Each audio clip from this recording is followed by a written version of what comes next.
नीलाचल में पुनरागमन। श्री गौरहरि का अलालनाथ में शुभ आगमन सुनकर श्री नित्यानंद प्रभु परिकर सहित प्रेम संकीर्तन करते हुए अलालनाथ की ओर चले। इधर श्रीमन महाप्रभु भी नीलाचल की ओर अग्रसर हुए। मार्ग में भक्तों और भगवान का जो सम्मिलन हुआ वो प्रेम का एक अपूर्व दृश्य था। समुद्र तट पर आकर प्रेमाविष्ट श्री हरि ने एक एक करके सब भक्तों को हृदय से लगाकर उनका दुख दूर किया। प्रभु के दर्शन करके प्रेम आनंद में अधीर होकर सभी भक्त अश्रुपात करने लगे। आनंद में श्रीमन महाप्रभु के भी नेत्रों से प्रेम अश्रुओं की शतमुखी गंगा बहने लगी। उच्च हरि ध्वनि से समुद्र तट गुंजारने लगा। सार्वभौम भट्टाचार्य ने आगे बढ़कर प्रेम अश्रु सिक्त देह से श्री गौर हरि के चरणारविंद में साष्टांग प्रणाम किया। श्री गौर हरि ने उनको उठाकर प्रेम आलिंगन किया। तब तो श्री भट्टाचार्य फूट फूट कर रोने लगे। कृपा निधि श्री गौर भगवान ने सार्वभौम भट्टाचार्य के शरीर पर अपना कर कमल फेरते हुए उनको सुस्थिर किया और फिर हंसते हुए बोले, भट्टाचार्य, आपने जो श्री रामा राय का पता दिया था वास्तव में वो तो वैसे ही निकले। उनके प्रेम का क्या कहना। उनका संग लाभ करके मैं तो कृतार्थ हो गया। अवतार है ना। परंतु ये सब आपकी ही कृपा का फल है, इसके लिए मैं आपका चिर ऋणी रहूंगा। मानिया मान दे, ये होता है। भगवान होके दूसरों को मान दे रहे हैं। सार्वभौम भट्टाचार्य ने लज्जा से मुख नीचा कर लिया। क्या करेगा। तत्पश्चात गौर हरि ने भक्तों सहित नृत्य कीर्तन करते हुए नीलाचल धाम में प्रवेश किया और सीधे श्री जगन्नाथ देव के दर्शनों को गमन किया। बहुत दिनों में श्री विग्रह के दर्शन कर प्रभु के श्री अंग में अष्ट सात्विक भावों का उदय हो गया और आपने वहां बड़ा विलक्षण नृत्य संकीर्तन किया। श्री श्री जगन्नाथ देव के सेवकों ने प्रभु को प्रसादी माला भेंट की और एक एक करके सब प्रभु से मिलकर अपने को कृतार्थ मानने लगे। श्री नीलाचल वासी सब लोगों को प्रभु के दर्शन कर आज जो आनंद हुआ वो अकथनीय है। श्री सार्वभौम भट्टाचार्य ने श्री गौर हरि को सब भक्तों सहित ले जाकर उस दिन अपने स्थान पर ही बड़े प्रेम से भिक्षा कराई। भिक्षा के अनंतर श्री हरि को वहीं शयन कराकर उनकी चरण सेवा करने लगे। श्री गौर हरि ने मना किया, परंतु आप भी चरण सेवा करते रहे। अंत में श्री हरि के बहुत कुछ कहने पर उन्होंने जाकर प्रसाद पाया। आज की रात्रि का जागरण सब तीर्थ यात्रा प्रसंग में श्री भट्टाचार्य के घर पर ही हुआ। उधर महाराज गजपति प्रताप रुद्र ने सुना कि श्री गौर हरि आ गए। वो कहेंगे मुझे दर्शन दो, तो उन्होंने सार्वभौम भट्टाचार्य को बुलाकर श्री गौर हरि के निवास स्थान और सेवा शुश्रूषा का संबंध करने के लिए प्रार्थना की। राजा की सम्मति से श्री काशीनाथ मिश्र के घर इस सब का प्रबंध किया गया। पंडित काशीनाथ मिश्र परम भागवत तथा राजा के गुरु हैं। इनका स्थान मंदिर के अति निकट है। श्री कृष्ण चैतन्य महाप्रभु को निज मंदिर में देखकर श्री काशीनाथ मिश्र के आनंद की सीमा नहीं रही। उन्होंने अपना देह गेह सर्वस्व श्री हरि के चरणारविंद में समर्पण किया। श्री हरि ने भी इनकी सेवा से प्रसन्न होकर उनको अपना चतुर्भुजी रूप दिखाकर कृतार्थ किया। भक्तों को ध्यान होगा कि श्रीमन महाप्रभु संन्यास से लेकर नीलाचल में आकर अधिक नहीं रहे, केवल 3-4 मास बाद ही दक्षिण यात्रा पर चले गए। उस समय जगन्नाथपुरी के बहुत से भक्तों को प्रभु के साथ साक्षात परिचय का सुयोग प्राप्त नहीं हुआ था। अब वो सब लोग भट्टाचार्य को लेकर श्री गौर हरि के पास गए। भट्टाचार्य ने श्री गौर भगवान के चरणों में प्रार्थना की कि प्रभु, ये सब लोग यहीं के रहने वाले हैं और आपके चरणारविंद में इनका ऐसा अनुराग है जैसे चातक को घन से। कृपा करके इन सब को अंगीकार कीजिए। ये कहकर एक एक भक्त का पृथक पृथक परिचय देते हुए कहने लगे, भगवान, ये जगन्नाथ देव के सेवक जनार्दन हैं। अन अवसर पर श्री जगन्नाथ जी की यही सेवा करते हैं। ये कृष्णदास हैं जो श्री जगन्नाथ जी की स्वर्ण छड़ी को धारण करते हैं। ये शिखी माहिती, ये लेखन अधिकारी हैं। ये महाराज प्रद्युम्न मिश्र हैं जो वैष्णव प्रधान हैं। ये श्री जगन्नाथ जी के रसोइया हैं। ये मुरारी माहिती हैं। ये शिखी माहिती के भाई हैं।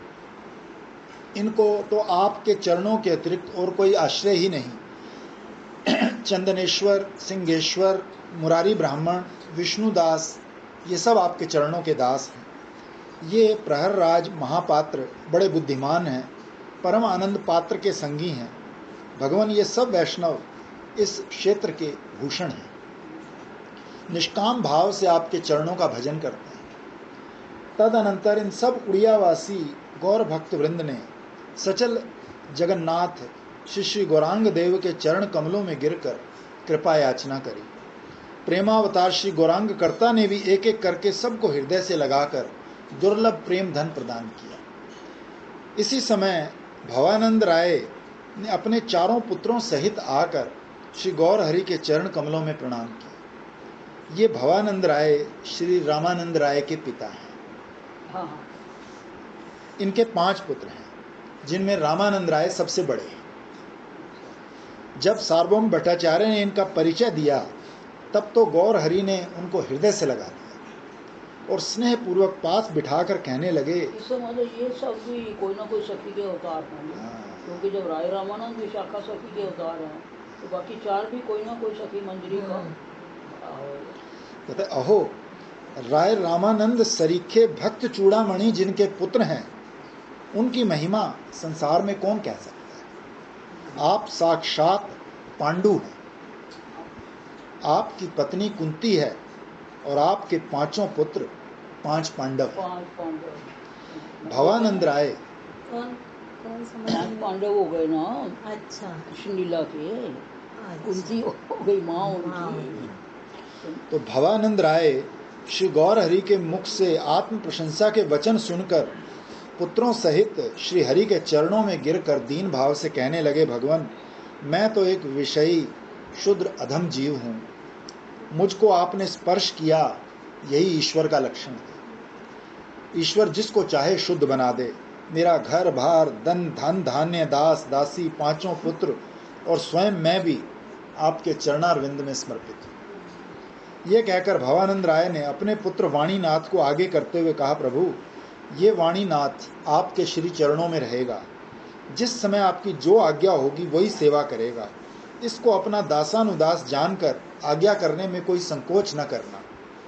श्री गौरांग देव ने भवानंद राय की सहज प्रीति से प्रसन्न होकर कहा, आपसे संकोच क्या, आप तो कुटुंब सहित मेरे जन्म जन्मांतर के दास। मंजरियां हैं। 5-7 दिन में रामानंद राय भी आते ही हैं। फिर उनके साथ आनंद से कृष्ण भजन होगा। ये कहकर श्री हरि ने पुनः सबको प्रेमालिंगन द्वारा कृतार्थ कर विदा किया। वाणीनाथ श्री गौरांग देव की सेवा में वहीं रह गए। सबके विदा होने पर काशीनाथ मिश्र और श्री सार्वभौम भट्टाचार्य के समक्ष श्री गौर हरि ने उस कृष्णदास नामक ब्राह्मण को बुलाया जो उनके साथ दक्षिण यात्रा में गया था। उनको करुणा भरी दृष्टि से निहारते हुए प्रभु कहने लगे, भट्टाचार्य, अब तनिक इनका चरित्र सुनो।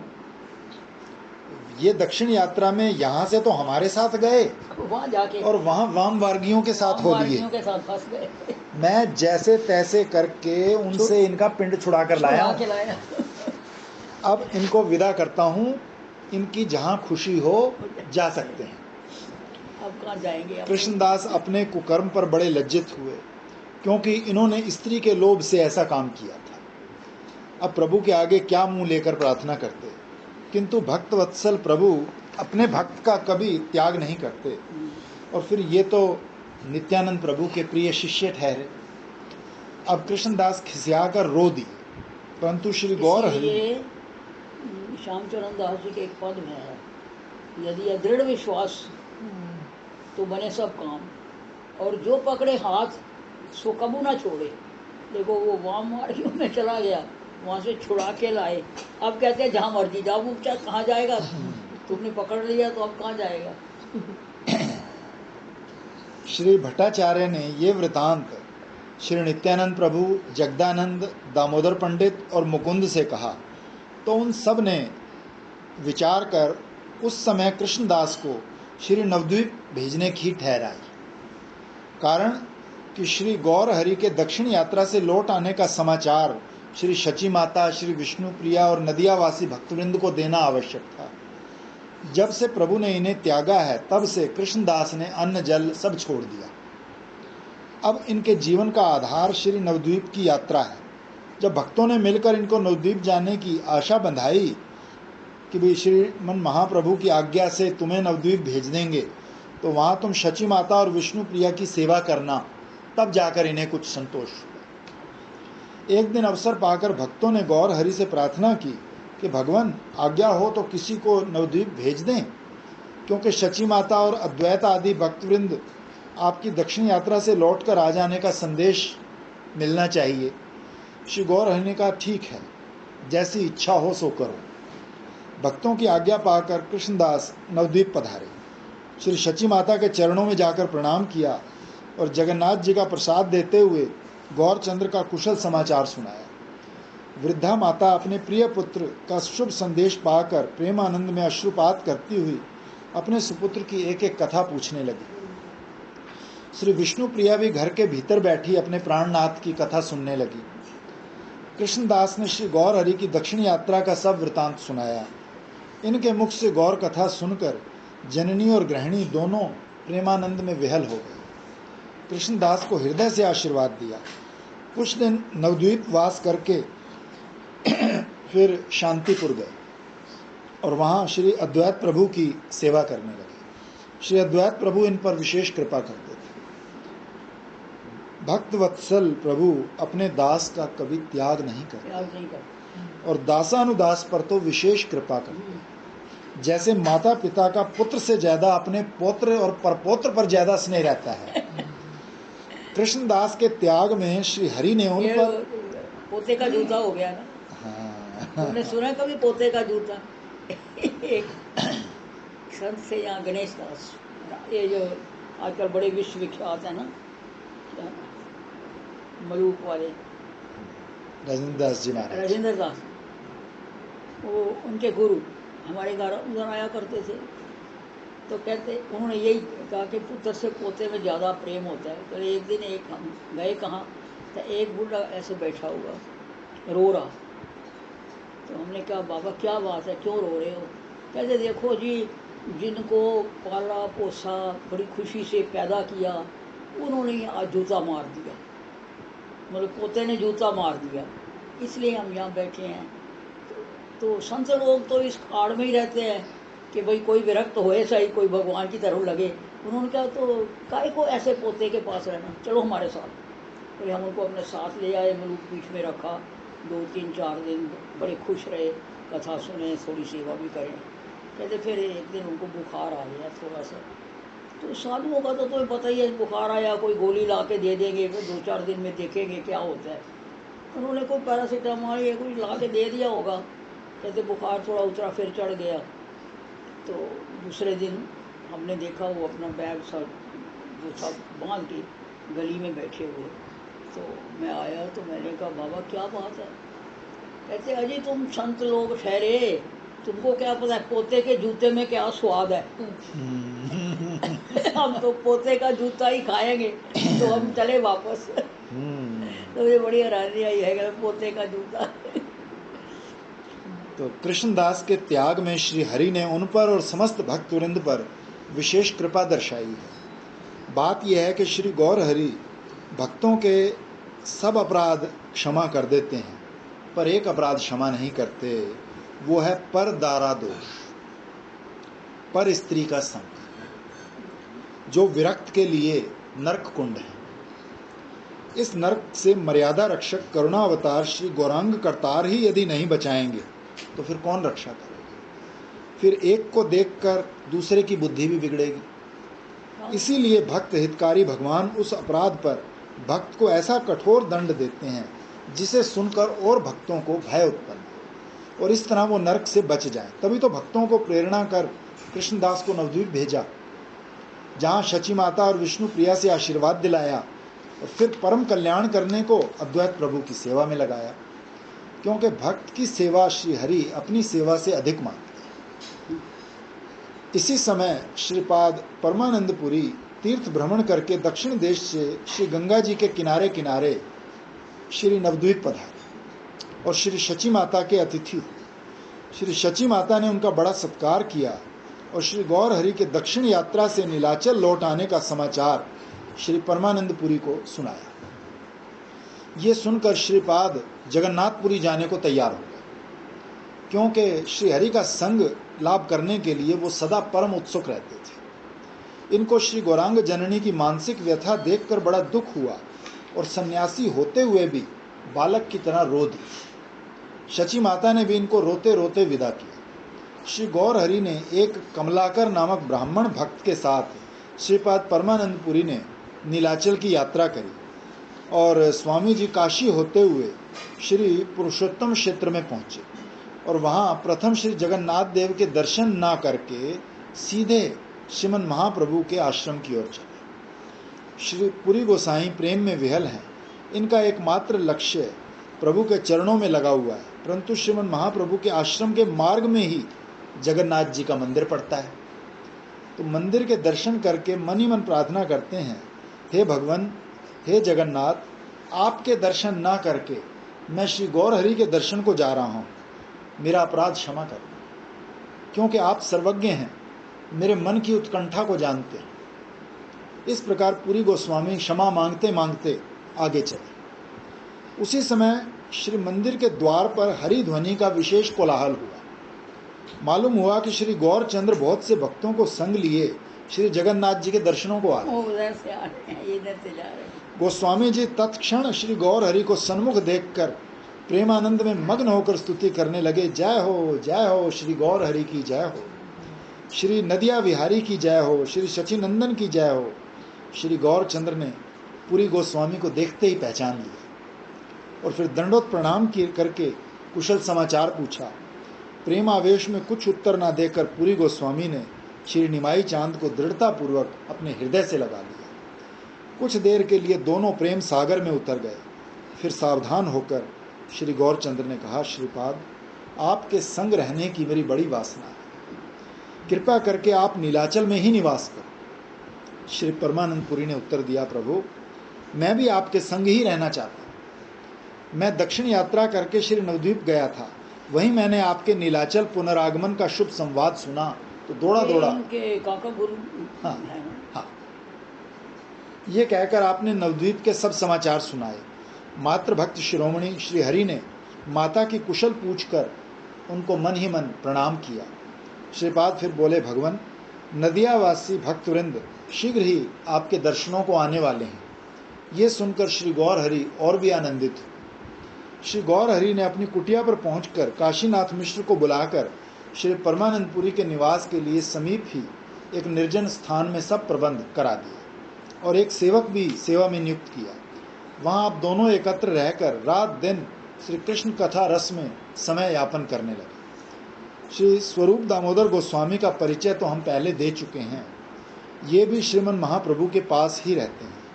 कविराज गोस्वामी ने इनके संबंध में लिखा है कि स्वरूप दामोदर गोस्वामी पंडिताई की सीमा है, किसी से कुछ बोलने का काम नहीं, एकांत में रहते हैं। प्रायः बहुत से लोग तो इनको जानते तक नहीं। श्री कृष्ण रस के तत्ववेत्ता हैं। आपका स्वरूप प्रेम में है।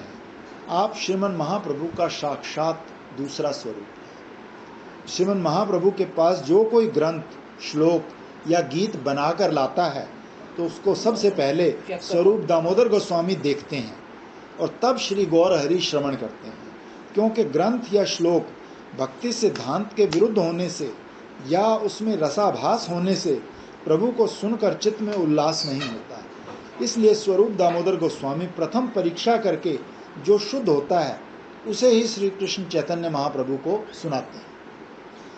विद्यापति श्री चंडीदास के पद और श्री गीत गोविंद श्री गौर हरि को अत्यंत प्रिय है। यही तो वापस लेके गए थे ना साथ में। विद्यापति चंडीदास हमारे गुरु जी बहुत सुनते थे इसको, उनके पढ़ के सुना। फर्किया रस है ना। हाँ, श्री स्वरूप दामोदर गोस्वामी संगीत में तो गंधर्वराज हैं और शास्त्र ज्ञान में साक्षात बृहस्पति हैं। इनके समान और कोई महामति नहीं है। श्री अद्वैत प्रभु और श्री नित्यानंद प्रभु के ये परम प्रिय हैं और श्रीवास आदि भक्त वृंदों के प्राणों से भी प्यारे हैं। एक दिन श्री गौर हरि सार्वभौम भट्टाचार्य प्रभृति भक्त वृंदों के साथ श्री कृष्ण कथा का रस ले रहे थे। उसी समय वहाँ श्रीपाद ईश्वरपुरी गोस्वामी का एक दास परम कृष्ण भक्त वैष्णव गोविंद आकर प्रभु के चरणों में दंडोत प्रणाम करके कहने लगा, भगवान यही साथ रहेगा, मैं ईश्वरपुरी का दास हूँ। वही जो ऊपर से लांग जाता है इनको और वापस में नहीं लांगता। कहते गए कैसे, कहते उसको तो सेवा दी गए थे, अब अपराध हो जाएगा, इसलिए बाहर ही बैठा रहा। अब तो भोजन के लिए नहीं जा सकता हमारे पास। गोविंद मेरा नाम है। सिद्धि प्राप्ति के समय श्री गोस्वामी जी ने मुझे आपके चरणारविंद में उपस्थित होकर सेवा करने की आज्ञा करी, सो उन्हीं की आज्ञा शिरोधार्य करके मैं यहाँ आया। श्रीमन महाप्रभु ने इनके प्रति शुभ दृष्टिपात करते हुए कहा, श्रीपाद गोस्वामी मेरे में वात्सल्य भाव रखते हैं, तभी कृपा करके तुम्हें यहाँ भेजा है। भट्टाचार्य वहीं विद्यमान थे तो उनके मन में शंका हुई, तो श्री गौर हरि ने पूछा, भगवान श्रीपादपुरी गोस्वामी शूद्र सेवक क्यों रखते थे? लीला में श्री गौर भगवान ने मुस्कुरा कर कहा, भट्टाचार्य ईश्वर परम स्वतंत्र हैं। हाँ, शूद्र हो चाहे ब्राह्मण हो, उसके लिए क्या है? उसकी कृपा वेद प्रतंत्र नहीं, ना उसकी कृपा जाति कुल का विचार करती है। संभव है। देखो विदुर के घर तो श्री कृष्ण चंद्र ने साग पात का भोजन किया और दुर्योधन का, और जाति कुल का अभिमान रखने वाले दुर्योधन के 56 भोग भी छोड़ दिए। इससे निश्चय होता है कि ईश्वर की कृपा में प्रेम ही कारण है। प्रेम के वशीभूत होकर ही ईश्वर का आचरण भी स्वतंत्र है। इससे वेद की विधि नहीं चलती। मर्यादा से कोटि गुना सुख स्नेह आचरण में है, जिससे श्रवण करने से भी परम आनंद होता है। ये कहकर करुणा अवतार श्री गौरांग करतार ने आसन से उठकर गोविंद को हृदय से लगा। उनके लिए शूद्र क्या, उनके लिए सब भगवान है। गोविंद प्रेम में अधीर होकर गौर हरि के चरणों में लिपट गए। करुणा निधि श्री गौर भगवान ने उनको हाथ से पकड़कर निकट ही बिठाया और पुनः आसन पर विराज गए। अब धर्म रक्षक श्रीमन महाप्रभु ने भट्टाचार्य से प्रश्न किया, भट्टाचार्य ये गोविंद मेरे गुरु के सेवक हैं, इनसे अपनी सेवा कैसे करवाऊं? ये विचार कर कहो।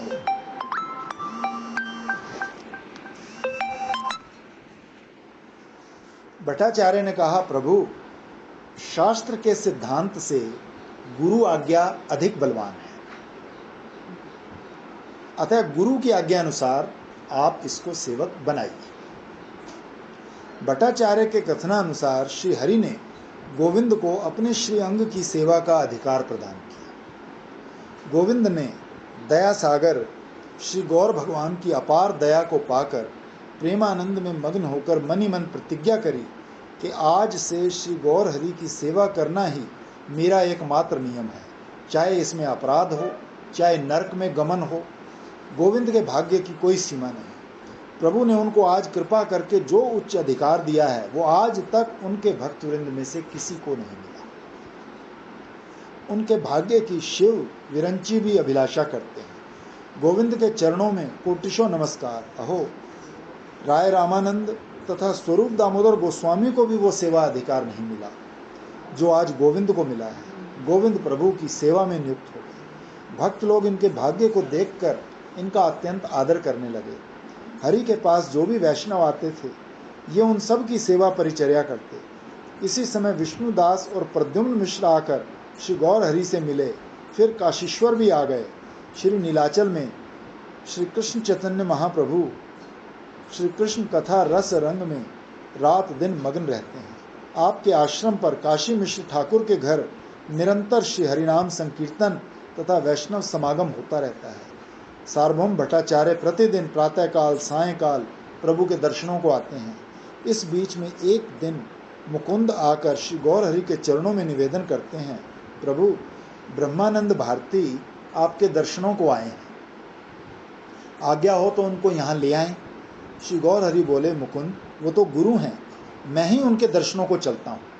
तो ये कहकर आप पधारे। ब्रह्मानंद भारती श्री केशव भारती प्रभु के गुरु भाई हैं। अच्छा, जिसने इनको संन्यास दिया था। इसीलिए श्री भगवान ने उनको गुरु कहा। ब्रह्मानंद भारती सन्यासी शांत भक्त हैं। आप परम पंडित हैं और समस्त भारत खंड में आपकी सदकीर्ति है। आप अति सुंदर आकृति के ज्योतिर्मय संत हैं। आप मृग चर्म धारण करते हैं और निराकार ब्रह्म के उपासक हैं। भक्त वृंदों सहित श्री गौर भगवान ब्रह्मानंद भारती के निकट आए और द्वार के सामने ही भारती जी खड़े थे। वो श्री गौर हरि को देखते ही पहचान गए कि यही श्री कृष्ण चैतन्य महाप्रभु हैं और मिलने के लिए आगे बढ़े, किंतु चतुर शिरोमणि गौर हरि ने इनको देखकर भी ना देखने का छल करके इधर उधर देखकर कहा, मुकुंद भारती गोस्वामी जी कहाँ हैं? मुकुंद बोले, भगवान ये सामने तो खड़े हैं। तो महाप्रभु ने कहा, ना ये तो वो नहीं है, तुम्हें भ्रम हो गया है। भला भारती गोस्वामी मृग चर्म क्यों धारण करते? ब्रह्मानंद भारती बता दिया ना। ब्रह्मानंद भारती बड़े चतुर, वो जान गए कि इनको मृग चर्म अच्छा नहीं लगा। बात भी ठीक है, मृग चर्म धारण करना और दंड लेना ये केवल अहंकार को ही प्रकाशित करते हैं। तो परिश्रम ये कोई बड़ी चूक लगी और परिश्रम से के हरि को पा जाता है। ब्रह्मानंद भारती मृग चर्म को त्यागना ही चाहते थे कि श्री गौर हरि की इच्छा से दामोदर पंडित ने उनको कोपिन ला कर दी। उसी क्षण से उन्होंने उस बहिर्वास को धारण किया और मृग चर्म को सदा के लिए त्याग दिया। अब श्री गौर हरि मुस्कुराकर इनको दंडवत करने लगे। ये देखकर ब्रह्मानंद भारती भयभीत हुए गदगद वाणी में बोले, भगवान आप तो जगत गुरु हैं, जीव शिक्षा के लिए आपका यह अवतार है। मुझको प्रणाम करके आप जीवों को गुरु भक्ति का पाठ सिखा रहे हैं, किंतु आपकी कृपा से मैं आपका सब भेद जानता हूँ, कृपया करके मुझे प्रणाम ना करें। ये कहकर उन्होंने एक श्लोक पढ़ा जिसका अर्थ इस तरह है कि श्री नीलाचल की महिमा मुझ जैसा पुरुष निरूपण करने में असमर्थ है, क्योंकि इस समय यहाँ दो ब्रह्म निवास करते हैं, एक गौर ब्रह्म और एक दारू ब्रह्म, जिसमें एक सचल है एक अचल है। श्री गौर हरि सचल ब्रह्म और श्री जगन्नाथ जी अचल ब्रह्म। चतुर चूड़ामणि श्रीमन महाप्रभु ने भारती गोस्वामी जी के वचनों का हंसकर उत्तर दिया, श्रीपाद आप सत्य कहते हैं। आपके शुभ आगमन से श्री पुरुषोत्तम क्षेत्र में वाकई दो ब्रह्म का आगमन हो गया। एक उसको कह रहे हैं, वो उसको ब्रह्म कह रहे हैं, वो उसको ब्रह्म कह रहे हैं। तो श्री ब्रह्मानंद भारती गोस्वामी परम रूपवान हैं। उनका उज्जवल गौर वर्ण और प्रकांड शरीर, दोनों नेत्र दिव्य ज्योतिपूर्ण हैं, देखने से ही महापुरुष मालूम होते हैं। इसीलिए श्री गौर भगवान ने उनको सचल गौर ब्रह्म कहा है। ब्रह्मानंद भारती ने श्री गौर हरि के कथन से लज्जित होकर सर्वशास्त्रज्ञ न्यायिक शिरोमणि श्री सार्वभौम भट्टाचार्य को इस शास्त्रार्थ में मध्यस्थ ठहराया और कहा, भट्टाचार्य व्याप्य व्यापक भाव से जीव ब्रह्म माने जाते हैं, अर्थात अल्प देश में जिसकी वृत्ति हो उसको व्याप्य कहते हैं, जैसा जीव है, और बहुदेशी वृत्ति वाले को व्यापक कहते हैं, सो ब्रह्म है। तो श्रीमन महाप्रभु ने मेरा बहुत दिनों का संस्कार रूप जो मृग चर्म था वो व्यापक रूप से छुड़ा दिया, अतः मैं इनको सचल श्री गौर ब्रह्म ही मानता हूँ।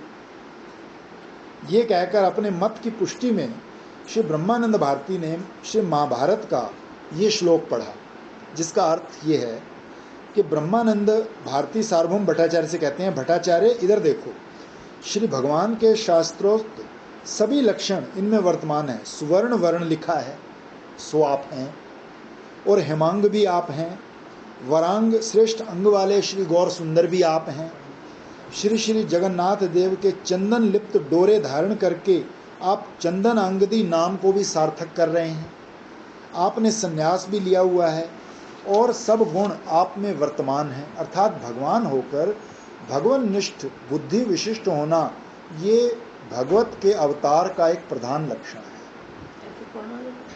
भगवान होकर भगवान निष्ठ बुद्धि विशिष्ट होना ये भगवत के अवतार का एक प्रधान लक्षण है। सो भी आप में वर्तमान है और आप शांत, सुशील, शांतिपरायण, निवृत्तिपरायण भी हैं। ये कहकर भारती गोस्वामी फिर बोले, भट्टाचार्य, मुझे तो इन गुणमणि श्री गौरचंद्र के दर्शन करके आज अभूतपूर्व आनंद आ रहा है। आप में और नीलाचल चंद्र श्री जगन्नाथ देव में मुझे तो इतना ही भेद दृष्टि में आता है कि ये नर ब्रह्म है और वे दारू ब्रह्म है। ब्रह्मानंद भारती की रहस्यमयी तत्वपूर्ण व्याख्या सुनकर सार्वभौम भट्टाचार्य का हृदय प्रेम आनंद में उछलने लगा और उनको हृदय से धन्यवाद देते हुए बोले, भारती गोस्वामी, आपकी जय हो। आपने यथार्थ तत्व का निरूपण किया है। अब श्री भगवान क्या करें, भक्तों के आगे सदा ही हारना पड़ता है। किंतु आप इस कलयुग के प्रच्छन्न अवतार हैं, तो उस प्रच्छन्न भाव की रक्षा भी करनी है। गौरचंद्र ने कहा, जो कुछ आप कहते हो सो सत्य है, क्योंकि गुरु शिष्य के शास्त्रार्थ में शिष्य की ही पराजय मानी जाती है। गुरु वाक्य सदा शिष्य वाक्य अपेक्षा अधिक आदरणीय है। सो आप गुरु हो और मैं शिष्य हूं, अतः आपका ही सिद्धांत प्रबल है। श्रीपाद भारती गोस्वामी ने इस पर भी प्रभु का पीछा नहीं छोड़ा। फिर कहने लगे, हाँ हाँ, हम भी जानते हैं आप भक्तों से सदा हारते ही आए हैं, परंतु एक अपना चमत्कार आपने मेरे ऊपर किया है, उसको तो सुनिए। मैं जन्म से लेकर अब तक निराकार ब्रह्म को ही मानता था, पर आपके दर्शन करते ही मुझे साकार ब्रह्म श्री कृष्ण ही सर्वत्र भासने लगे हैं। मुख से श्री कृष्ण नाम ही निकलता है, मन में भी श्री कृष्ण ही स्फुरते हैं, तथा जहां दृष्टि पड़ती है वहीं श्री कृष्ण ही भासते हैं। अधिक क्या कहूं, मुझे तो आप ही परमानंद में श्री कृष्ण जान पड़ते हैं। आपका रूप ऐसा विलक्षण है कि इसको निहारते निहारते मन ही नहीं भरता। आज विल्व मंगल का कथन मेरे ऊपर सत्य हो रहा है। ये कहकर भारती गोस्वामी ने विल्व मंगल ठाकुर का एक श्लोक पढ़ा, जिसका अर्थ इस प्रकार है कि हम अद्वैत पथ के पथिक थे और अद्वैतवादियों के आराध्य भी थे, क्योंकि नित्यानंद में सिंहासन पर हमारा ही पूजन होता था। किंतु आश्चर्य है, किसी गोप वधु लंपट शठ ने हमको बलपूर्वक अपना दास बना दिया। ब्रह्मानंद भारती का कथन वास्तव में सत्य है। वो बाल्यावस्था से ही निराकार ब्रह्म के उपासक थे, किंतु श्री गौर हरि के दर्शन करके इनका सब पाठ पलट गया। श्री गौर भगवान भक्त से पराजय मान चुके हैं और करे भी क्या, परंतु भक्त जब पीछे पड़ जाए तो भगवान को भी अपनी मर्यादा की रक्षा के लिए कुछ ना कुछ बात बनानी पड़ती है। आप बोले, श्रीपाद, आपका श्री कृष्ण चंद्र में गाढ़ प्रेम है, तभी जहां आपके नेत्र जाते हैं वहां आपको कृष्ण भासते हैं। जहां जहां दृष्टि जाए तहां तहां कृष्ण से। श्री सार्वभौम भट्टाचार्य अब तक चुपचाप सब लीला देख रहे थे, परंतु मध्यस्थ होने के नाते अब चुप नहीं रह सके, तो कहने लगे, आप दोनों का ही कथन सत्य है। कृष्ण प्रेम की गाढ़ता होने से ऐसा होता है, ये ठीक है, किंतु जिसका आजन्म से श्री कृष्ण चंद्र में प्रेम ही ना हो, फिर उसको सर्वत्र कृष्ण भासने लगें, तब तो देखने वाले की करतूत नहीं बल्कि किसी और प्रबल शक्ति का काम समझना चाहिए, जिसने ऐसे को श्री कृष्ण दर्शन करा दिए। श्री गौर हरि ये सुनकर कानों पर हाथ धर कर बोले, विष्णु विष्णु, भट्टाचार्य, ये आप क्या कह रहे हो? अति स्तुति करना सर्वथा निंदा का लक्षण है। यह सुनकर श्री सार्वभौम भट्टाचार्य चुप हो गए और श्री गौर हरि की ओर देखकर मुस्कुरा दी। तत्पश्चात श्री हरि ने भारती गोस्वामी को अपनी कुटिया पर ले जाकर भिक्षा करवाई। फिर काशीनाथ मिश्र को बुलाकर उनके लिए एकांत में कुटी का प्रबंध कराकर एक दास सेवा में नियुक्त कर दिया। अब वो आनंद से श्री गौर भजन करने लगे और नीलाचल को छोड़कर कहीं नहीं गए। काशीश्वर गोस्वामी पहले ही आ मिले हैं। वो एक बड़े बलवान पुरुष हैं। श्री जगन्नाथ जी के मंदिर में जनता की भीड़ को हटाकर श्री गौर हरि को दर्शन कराना इनका कर्तव्य है। राम भद्राचार्य और भगवानाचार्य ये श्रीमन महाप्रभु के एकांत भक्त हैं। ये दोनों भी संसार का त्याग करके नीलाचल में श्री गौर हरि की शरण में आए।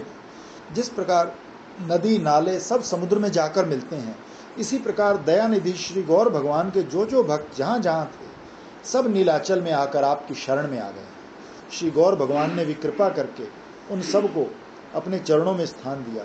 श्रीमन महाप्रभु इस समय श्री नीलाचल में भक्त वृंदों सहित कीर्तन रस रंग में उन्मत्त रहते हैं। आपके आश्रम पर अहर्निश श्री हरिनाम कीर्तन ध्वनि सुनाई देती है। भक्तों सहित श्री गौर हरि प्रेम आनंद में मधुर नृत्य करते हुए नीलाचल वासियों को अपार आनंद देते हैं। श्री नीलाचल में आपकी अद्भुत लीला है।